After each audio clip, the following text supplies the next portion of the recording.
Nama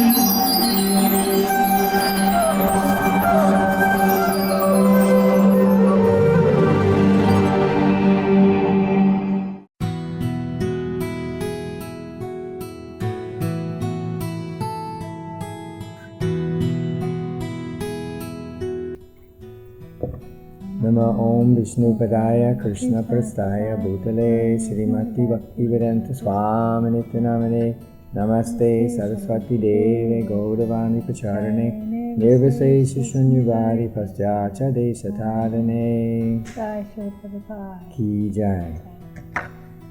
We first met Srila Prabhupada right here in Juhu. When there was a very small temple here. It was in January of 1975, and we came onto the property and we met the devotees, Nayani Biram and Daivashakti, and they asked us, would we like to stay for the evening because their Guru Maharaj was here. Well, Arya and I were traveling across India. We didn't understand totally what a Guru Maharaj was, but we quickly realized that that meant Srila Prabhupada, and we weren't aware of Srila Prabhupada in his personal form as yet, but we had association with him, like most devotees, from his books. So when we first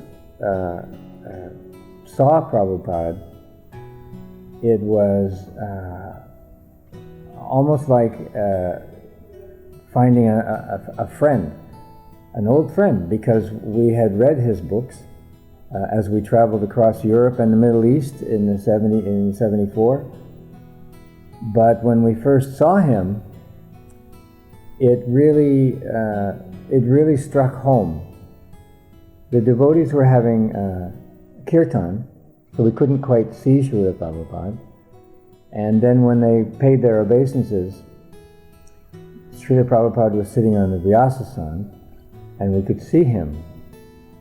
And when we saw him, we kind of looked at each other and recognized that this is the same person on the back of the Perfection of Yoga magazine. This is the person whose books we've been reading for the last several months and had become very attached to. Then Srila Prabhupada started to sing Jai Radha Madhava before giving class, and when he did, that sound vibration really struck my heart, and these deep feelings welled up, and I had a lump in my throat and couldn't speak. Unlike now, I'm always babbling on. But babbling on about Srila Prabhupada is a good thing.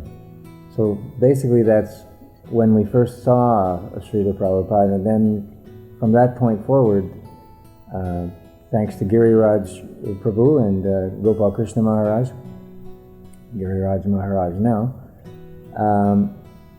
they allowed us to move into the ashram, and from then the Matajis and the devotees immediately put us to work in Srila Prabhupada's quarters. So often we would have the chance to have a glimpse from time to time as he was coming and going. We had a chance to clean his rooms and kitchen, pots especially. The first service was cleaning Prabhupada's pots, which was amazing. But we wanted to try and focus on actually thinking about the times we actually saw Srila Prabhupada and interacted with Prabhupada. Being junior devotees, usually devotees don't get much of an opportunity to see Srila Prabhupada or speak with him in person. And it was a little different here in Juhu, because as you all know, this was Srila Prabhupada's office, and he was available quite often.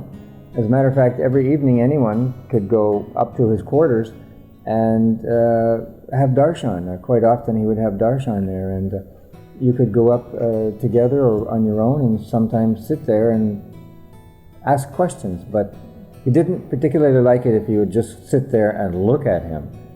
You must ask questions if you're going to speak with, going to see, have darshan of the spiritual master. Inquire submissively. There was, in that connection, there was one time when there was a group of devotees there, and Srila Prabhupada was giving darshan, and one devotee was fanning Srila Prabhupada with the chamara because it was quite hot. It's always hot here, nice and warm in Bombay. And there were these two little tick-ticks, I don't know what you call them now, but like a gecko, and they were running, they call them tick-ticks, huh? And they were running around and around the room.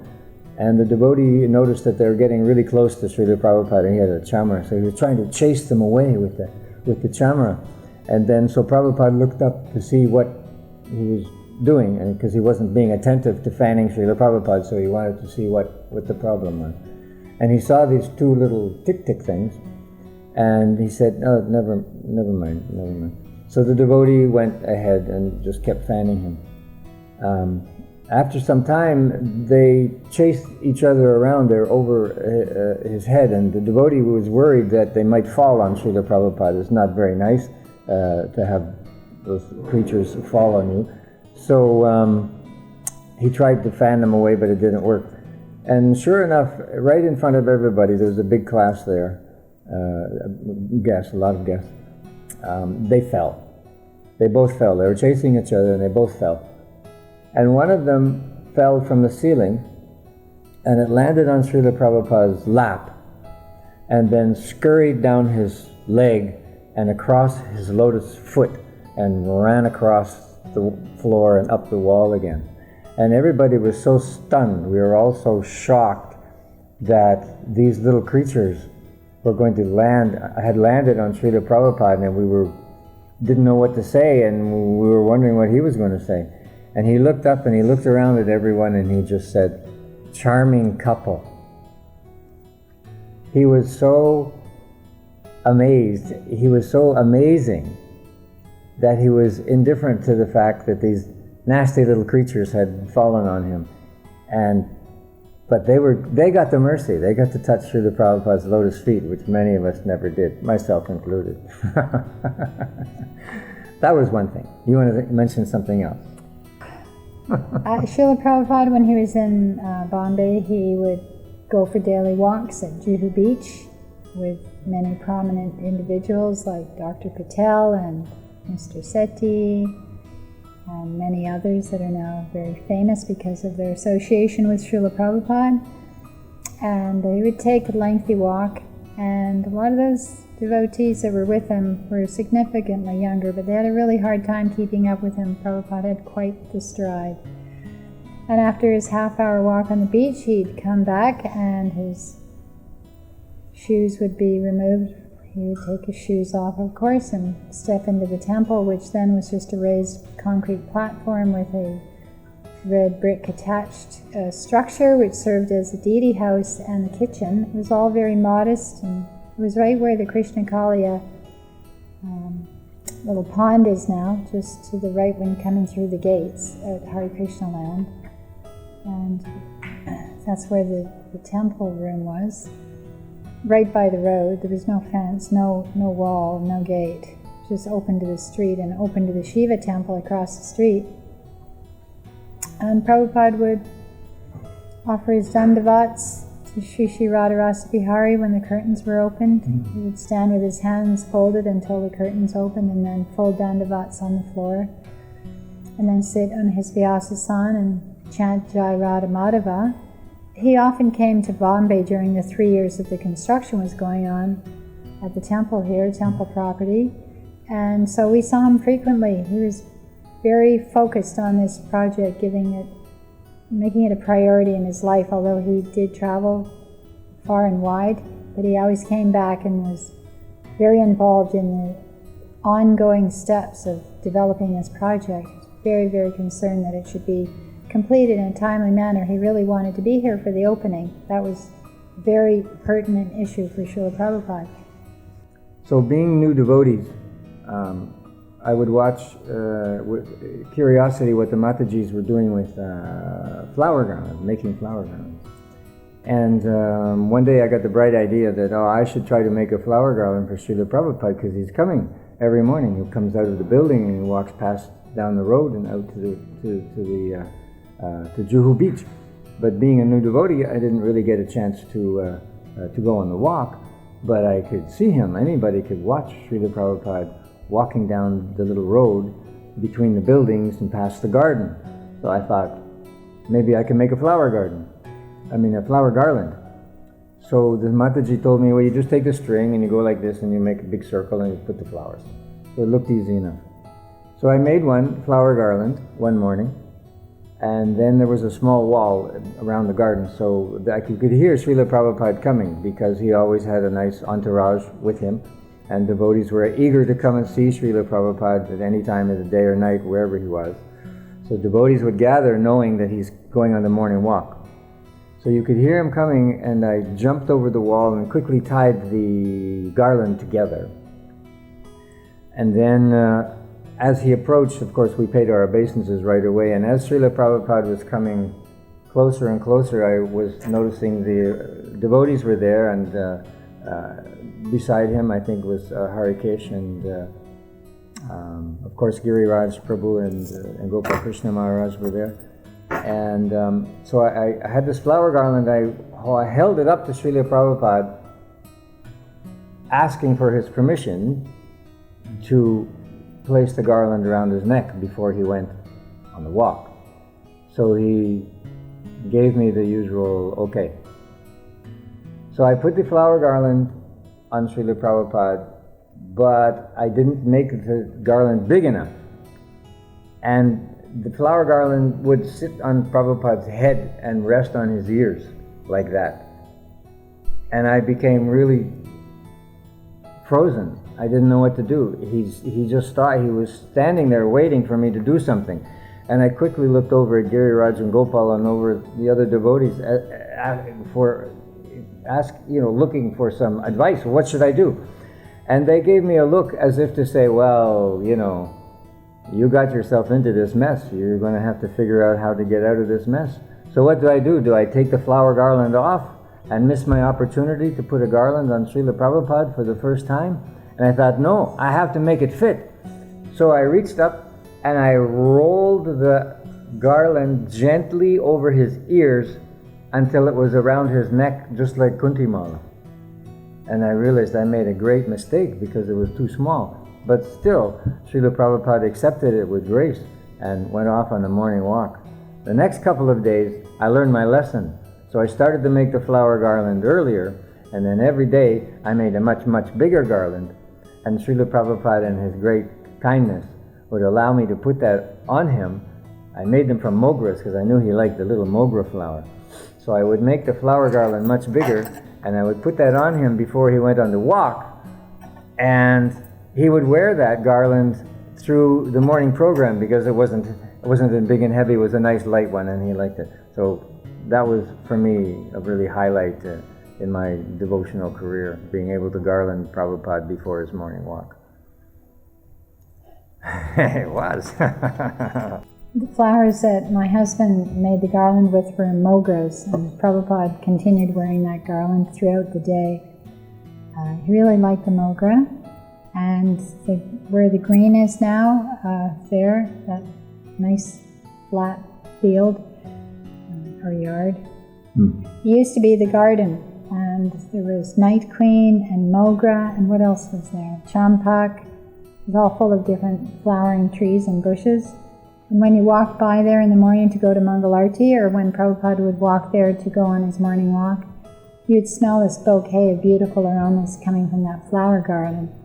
It was very lovely there for Srila Prabhupada. It was very sweet here when Srila Prabhupada was here. He really made it for us. It felt like home. We just had no intentions of going anywhere. And somehow by Daiva Shakti's grace, she gave me the service of preparing Srila Prabhupada's fruit and a beverage for him when he He usually took rest in the afternoon. At 4 o'clock he would get up and he would just rest very lightly for not too long. And so I was making fruit salad, and sometimes I'd walk out the gate and have a freshly squeezed sugarcane juice with ginger and lemon, and they'd squeeze it right outside of the gate there. There'd be the Walla would be there with his hand-cranked machine. And Prabhupada liked that freshly made juice, and I made a nice fruit salad for him. And one day he walked into the kitchen and he instructed me, cut the fruit in the larger pieces. And I understood, of course, it shouldn't be cut in tiny little pieces, because Srila Prabhupada was so aristocratic. He would take a piece of melon or papaya or pineapple or whatever it happened to be, and he would just pop it into his mouth. There was never finger licking or any of that business. He would just put his head back and pop it right into his mouth. So, of course, a piece of fruit had to be a reasonable size. So, yes, from then until today, whenever fruit salad is involved, it's always cut in nice sized chunks, as Prabhupada instructed. There was one time when Balika Mataji was serving Srila Prabhupada, and she told us a story about lots of times outside Mataji's would like to cook. Everybody wanted to cook something for Srila Prabhupada and offer it to him, and many devotees discovered that they knew that Prabhupada's favorite munchie was kachoris. And so one day this Mataji made some kachoris, an outside Mataji, and she put them on the plate for Srila Prabhupada along with the preparations that she had made, and brought them into his quarters, and then went back to the kitchen to clean up. And within a few minutes she heard a terrible scream that Srila Prabhupada had let out quite a scream. Was it a shout? A shout. Ah! Disapproving shout. And so she ran into the room to see what was the matter. And she looked at Srila Prabhupada, and he was sitting there with the plate. She should tell this story. But anyway, he was sitting there with the plate, but he was staring across the wall. He wasn't looking at the plate that was off. He was staring across the wall. So she looked across the wall to see what Srila Prabhupada was looking at, and there on the wall was stuck the kachori. He had taken a bite from the kachori and thrown it on the wall when he was exclaiming disapproval. So she went over to the kachori on the wall to take it off because it had stuck to the wall, and she noticed that there was one hair sticking out of it. So Prabhupada was very adamant about suchi. Everything had to be so clean, and that's why I'm so happy, so impressed to see Govinda's here and all of Prabhupada's temples. Everybody is so suchi. Everything Prabhupada did had to be suchi. Everything had to be clean, clean, clean. And now when you travel around all of our centers, you'll see everything is so clean. And it's one of the things that really impresses outsiders a lot, is not only Srila Prabhupada's quarters and everything in there, it looks like he's still there. Well, he is, of course, in his deity form. But he could walk in any moment. That's how we have to keep everything so clean, that as if Prabhupada were going to come there right now and sit down. And so, same thing with the making preparations for food in the kitchen. Everything has to be spotless. Yeah, I shouldn't bang the table.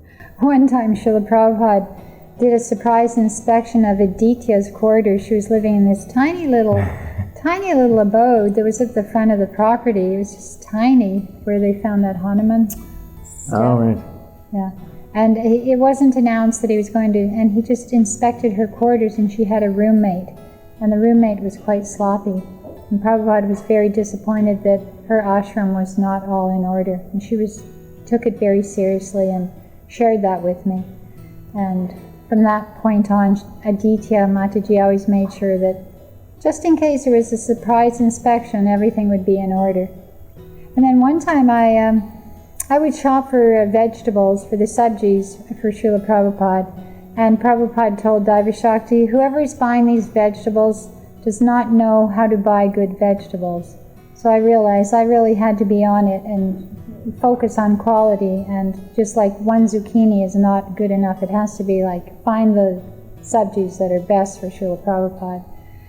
One time when I was delivering those vegetables to his quarters, I ran up the stairs and I ran through the door and I launched into offering my obeisances, and Prabhupada was standing right there outside of his bathroom in his dhoti, and he didn't have a top on, and he was, as usual, very comfortable in his quarters. He was always very comfortable here, very comfortable. He was methodically applying his tilak, and there he was offering my obeisances right to Srila Prabhupada while he was applying his tilak. It was a magical moment. And then I carried on with my business, scurrying about, here and there, into the kitchen and whatnot. But in retrospect, it's astonishing. There was no security. I just ran up the stairs and ran right into his quarters and then scurried right into the kitchen. Nowadays, there would be so much security, but back then it was like an age of innocence, because Srila Prabhupada, wherever he was, he just seemed to create an environment that felt stable, not just spiritually, even materially, and everyone that was around him felt safe and sound and secure, and we all felt like we were where we belonged at that time in our lives. Prabhupada had a very mystical positive effect on the environment. So over the years, we witnessed Srila Prabhupada coming and going a lot. But the car. One time I had the opportunity to actually give Srila Prabhupada a ride. Giriraj Prabhu, now Maharaj, asked me if I still had my international driver's license, and did I think that I could drive a big American car here in India. At the time I said yes. Today, no, I would never do that. But at the time I said yes. There was not so much traffic, not so many cars. I asked why. He said, well, Srila Prabhupada is coming, and he was just in a car accident, and we need somebody responsible and very careful to be able to drive this big American car. Do you think you can do that? And I said, yes, of course. Of course, I didn't know if I could do it or not, but I was never going to deny the opportunity of driving Srila Prabhupada from the airport here to Juhu. So we drove the car there, and of course had a wonderful reception for Srila Prabhupada. And he came into the car with Brahmananda and I think Hari Sori. I'm not sure, but it was definitely Brahmananda. And Brahmananda told me, he said, drive really careful. We were just in a very bad accident, and they had just come from Mauritius, and you probably all know the story in Mauritius, how Prabhupada was in the car accident. He got a little hurt, and Brahmananda got hurt, and Hari Sori, the other devotees, got hurt, and the other people, one of them got killed. So it was a really bad car accident. And they wanted to make sure that someone was going to drive responsibly. So Srila Prabhupada got in the car on the right side, which is normally where the driver would sit here in India, but because it was an American car, the driver, I'm on the left side. So Srila Prabhupada is sitting in the front on the right side. Then he just turned to me and he just said two things: drive slow. I said, yes, Srila Prabhupada. But then Brahmananda started, from the back seat, he started to explain the story, which you all know. And I was listening to that as we were driving out of the airport. And it became really apparent that I will not be able to look at Srila Prabhupada because I was just ordered to drive slow, and I could see that there was a serious accident and I have to be very careful. So as it happens, when you're driving, when you come to an intersection, you have to look to the left and you have to look to the right to make sure nobody's coming, and people and cars and cows. So I took the opportunity when I would look to the left, okay, it's clear. I look to the right, yes, it's clear. Oh, and there's Srila Prabhupada. So I could sneak a look at Srila Prabhupada's profile while he sat there. So I made sure that I checked on the right side lots. just so there was no traffic coming. So that was a great honor to be able to drive Srila Prabhupada here, home, to his office, even once.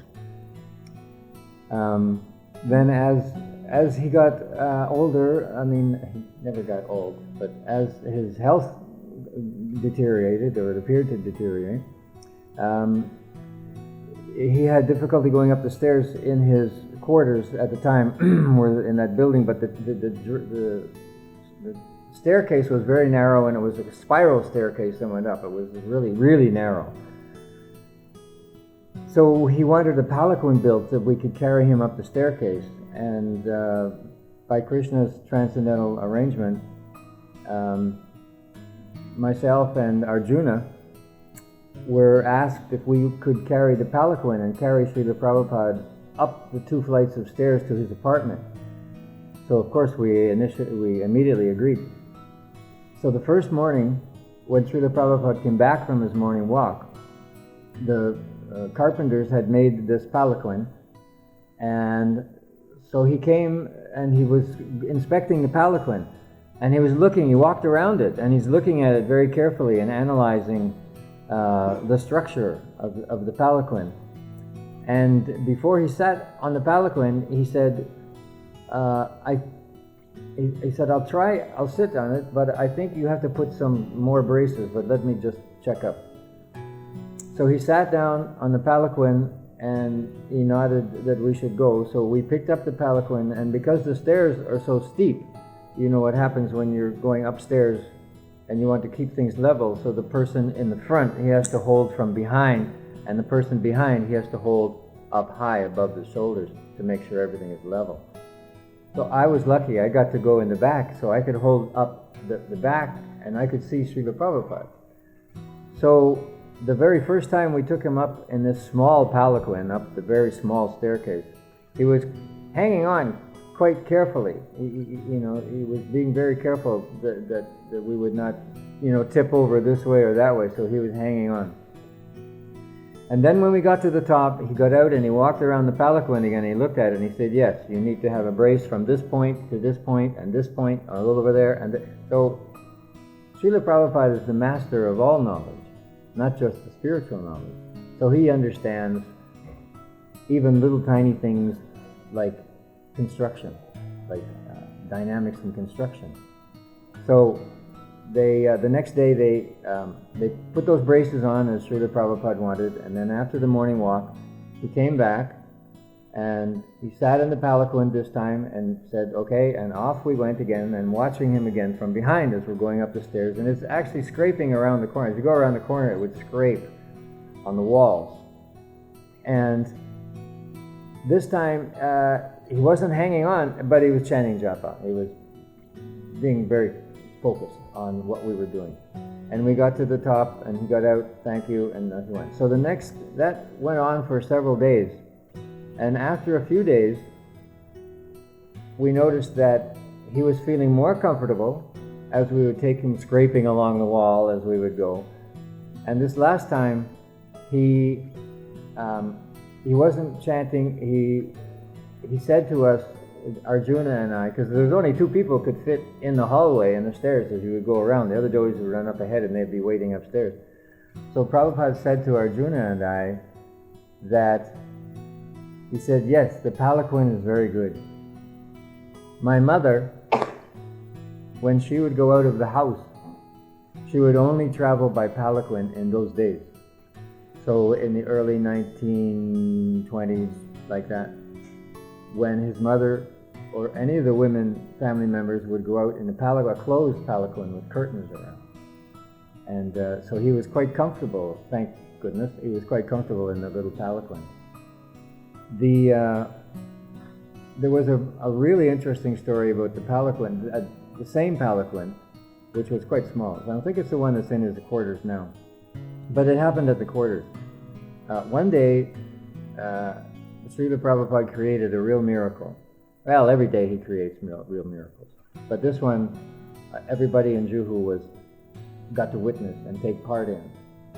And what he did was he wanted to go and see his new quarters, which were not ready yet, which is now the museum in the Prabhupada Tower. So he ordered that we would take him up to his quarters. And Srila Swami had to explain, but Prabhupada, the lift is not working. It's not ready. I mean, your quarters are not ready. It's going to be another few weeks. They're still polishing the marble floor. He said, doesn't matter. I have to go up there. I want to see the quarters now. So Arjuna and I were quite happy because before we only got to take him up on two floors. But now we have the opportunity to take him up on 5 floors. So we have more time to spend with Srila Prabhupada going in the palanquin. So we took him up to the 5th floor by stairs. And we went into the quarters, and all the workers were there. Of course, Srila Swami and Nistragunya and Kamal Krishna Maharaj and Gopal Krishna and Yuri Raj, they went ahead to try and tell the workers, oh, get out of the way, clean up this mess. Prabhupada's coming, he wants to see the progress. He wants to come and check out the quarters. So they went ahead and they tried to clear some of the the workers away, and so Srila Prabhupada we could carry him through one room to the other room and he could see. So we did that, and we brought him up to his new quarters, and the floor polisher person, they were still there with the machine, polishing the floor. And when they polish the floor, there's water and the stone gets worn away, and it gets all like mushy. It's really wet, and it's a mess. It's really nasty. And then after they clean it and polish it again, it looks nice.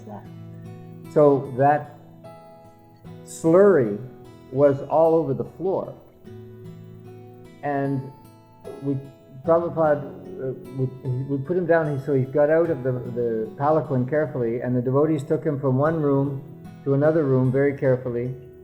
And then when he came back to the main area where his sitting room would be, in front of the window, he said, he walked over to the front of the window, and it was all this mushy stuff. Some of it was dry, some of it was still wet. And he said, I will sit here, and I want my desk here. And then he went and he turned his back to the window and he faced all the devotees, and then he started to sit down right on the bare floor. And Srila Swami recognized what he was going to do, and he took off his sannyas cloth quickly, and he ran over and he put it on the floor, which was all full of muddy slurry. Prabhupada was just going to sit in there. He just wanted to make a point that you must finish this, and it must be done, and you have to do it now. So he sat down. Srila put this cloth down. He sat on Srirabi's cloth, and everybody just stood there stunned. There's Srila Prabhupada sitting on this cloth in the middle of all this mushy floor, workers all staring around, and we didn't know what are we going to do now? And then he just started giving instructions. And he told everyone, bring my desk and put it here. Bring my bed and put it there. Put the lamp over there. The other table goes over here. And we tried to reason with Prabhupada. Yes, we'll do that. We'll do that right when it's done. We'll do it. He says, no, now, go and start doing it. And everybody, it's like a light switch turned on.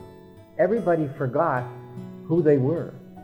I'm a Swami, I'm a Mataji, I'm a worker, I'm a Bhakta, I'm a Sankirtan leader, I'm the president. Everyone forgot their designation. They all forgot their bodily identity. And they immediately ran hither and thither, down the stairs, because you had to go down the stairs, there was no lift. Up and down the stairs, through Hare Krishna land, up to Prabhupada's old quarters, and took whatever they can and started to bring it. It was like a series of ants that Srila Prabhupada had organized these simply by his command. We had all become detached from our bodily identification and totally focused on pleasing the spiritual master with this one simple task, which was not so simple, to move everything, all his belongings from one area of Hare Krishna land to the new quarters, and it had to be done now. And the workers were scrambling around trying to clean up the mess so that when we brought the tables and the chairs and the studies and the mattresses and the beds and everything, that it would be somewhat cleaned up. So this is, I love this situation that Prabhupada put us all in. And it was great because there was Matajis telling the sannyasis, oh Maharaj, bring that thing over here. No, don't put it there. Put it over here. And everybody, it was amazing. It didn't matter what cloth, what color you were, what ashram you were in. Everybody was focused on one thing and one thing only. And that was pleasing Srila Prabhupada right now and getting him situated in his new quarters right now. And that's what we did, thanks to Srila Prabhupada.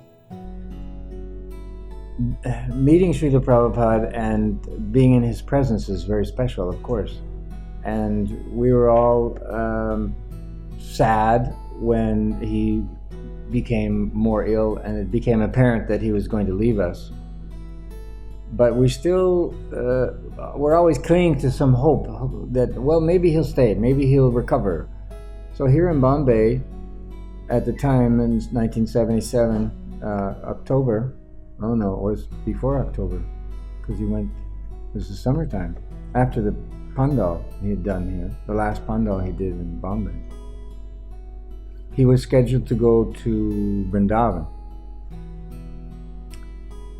And myself and I think Sarvamangala was there, and a couple of Matajis and a couple of Prabhus were asked if we would go to the train station and clean the compartment in the bogie that Srila Prabhupada was going to use, because as you know, the trains are sometimes a little moochy. So we gathered up all of the paraphernalia we needed, buckets of water and, well, not the water, but the buckets and mops and cloth, and some new cloth for the to put on the seats, and some rose water, and of course flowers to decorate the car with, and brooms for sweeping. And we went off at least 2-3 hours before the departure of the train. And we started to clean. And we were happy to clean. When anybody wanted to do something for Srila Prabhupada, regardless of what it was, however menial it was always done joyfully, because we wanted to please Srila Prabhupada no matter what it was, no matter how insignificant the service was. So we were cleaning, sweeping underneath the seats and sweeping all the dust out of the whole train. And then in his compartment, everything, and cleaning the windows, well, no windows, but with the bars and everything, and cleaning the seats off, and then putting new sheets down, decorating with flowers and rose water. And then we heard a kirtan. And we all kind of looked at each other and, so what time is it? Well, the train's not leaving for an hour. So, well, where's the kirtan? So we thought, oh, a kirtan party is coming to send off Srila Prabhupada, and they're just chanting along the platform as they're coming. So we kept working, and then somebody would come running to the compartment, to the train bogie, and said, oh, Srila Prabhupada is here. You have to hurry up. We said, that's not possible. The train's not leaving for 1 hour. They said, I don't know. Prabhupada said from Bombay, he said, no, from Juhu, he said, you have to go. We have to go now.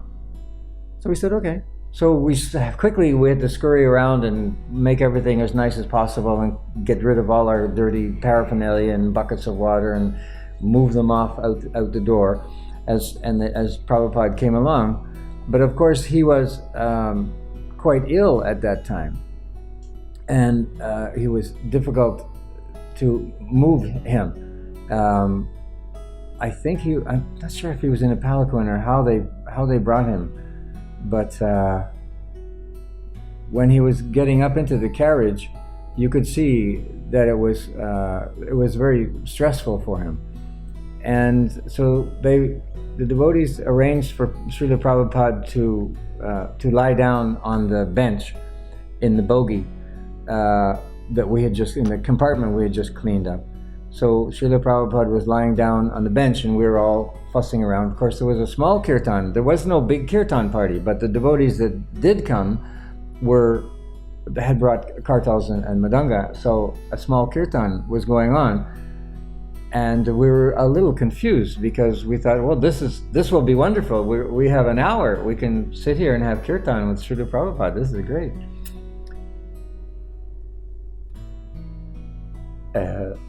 But the train started to move. unprecedented. Nobody ever heard of a train leaving 1 hour early. And we were all shocked that how the train is moving. And it was ever so slow, it started to move. And we had to get off the train. Everybody had to jump off the train who was not going to Vrindavan, who didn't have a ticket. And the devotees who did have the ticket were just as puzzled as we were. But here's another one of those little miracles that Prabhupada performs. He somehow or other knew the train was going to move early, and he wanted to come early. So he had the devotees bring him there early, and we had to quickly clean the bogie. But we thought we were going to have so much time to have kirtan with Prabhupada, and we had a terrible feeling that this was the last time that we would see him. So as the train was moving, we started to run along the side of the train, and when we looked in the compartment, Srila Prabhupada had sat up. He was lying down, but he had sat up on the bench, and he was sitting with his hands folded, thanking us for whatever little service we had done. And we just wanted to keep running and running and running along the train, but the platform ran out and he went off, and we just knew that we would not see him again. And we were all so sad. And we're still sad. But we're happy we had that little association with him. And I had the opportunity to go to Vrindavan. That must have been in October of '77.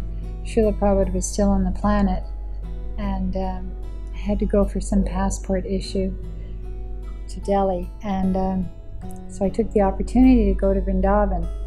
And every morning the devotees would carry Prabhupada into the temple in front of the 3 altars, and he would take darshan, Gaurnitai, Radha Shamasundar, and Krishna Balaram and Radha Shamasundar. And then they would bring him to the courtyard and set him comfortably there in a rocking chair. And then the kirtan would happen under the tamal tree in the courtyard. It was very festive for Srila Prabhupada's enjoyment. And Srila Prabhupada would sit there, and the Gurukula boys would come, and with their spontaneous joy to be in Prabhupada's presence, they'd dance and they'd chant, and they were very blissful, and that brought Srila Prabhupada great joy, and I was so happy to be able to witness that. And that was the last time that I actually had darshan of Srila Prabhupada. I did something rather foolish. I had a lovely picture of Radha Madan Mohan from Washington, D.C., and I foolishly put it on a cushion that was near Prabhupada's feet, and at that time. And Omkar picked it up, and he showed Prabhupada. Prabhupada was pleased, but he told Omkar, "Tell me, you don't put Krishna near anyone's feet." So that was my ignorance, but it was a lesson that I'll never forget. And that was the last time that I saw Prabhupada in his personal presence. It was a very nice vision.